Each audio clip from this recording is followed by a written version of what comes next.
નમસ્કાર દર્શક મિત્રો, હું છું રૂપલ લુણીચિયા. સંપૂર્ણ ન્યૂઝમાં આપનું સ્વાગત છે.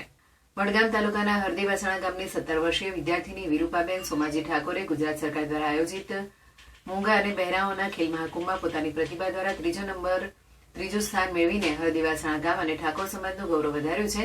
તેમજ વિરૂપાબેન પાલનપુર ખાતે મમતા મંદિરમાં ધોરણ 11માં અભ્યાસ કરે છે અને તેમની સફળતા તેમના અથાગ મહેનત અને સંકલ્પનું પરિણામ છે. તેમાં વિરૂપાબેન ઠાકોરના માતા પિતા નાનપણમાં ગુજરી ગયેલ હોય ત્યારે દીકરીની સાર સંભાળમાં મુખ્ય ભૂમિકા તેમના ફોઈ સીઈબેન ઠાકોરની છે અને તેમના સમર્થન અને માર્ગદર્શન હેઠળ વિરૂપાબેન સોમાજી ઠાકોર ભણી ગણીને આગળ વધી રહ્યા છે.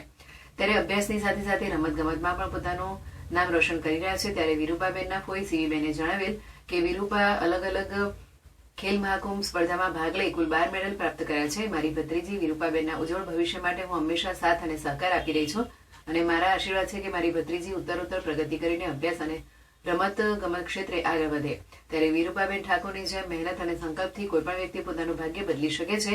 ત્યારે હરદીવાસણા ગામની ઠાકોર સમાજની દીકરી જે પાલનપુર મમતા મંદિર ખાતે અભ્યાસ કરી રહી છે ત્યારે મૂકબધિર મિત્ર મંડળ દ્વારા all Gujarat sports council of the ટેક દ્વારા વડોદરા ખાતે રાજ્યકક્ષાના ખેલ મહાકુંભમાં મૂંગા અને બહેરાઓની સ્પર્ધા યોજાઈ હતી, જેમાં વિરૂપાબેન ઠાકોરની દોડની રમતમાં ત્રીજો નંબર લાવી હરદીવાસણા ગામ, ઠાકોર સમાજ અને તાલુકાનું ગૌરવ વધાર્યું છે.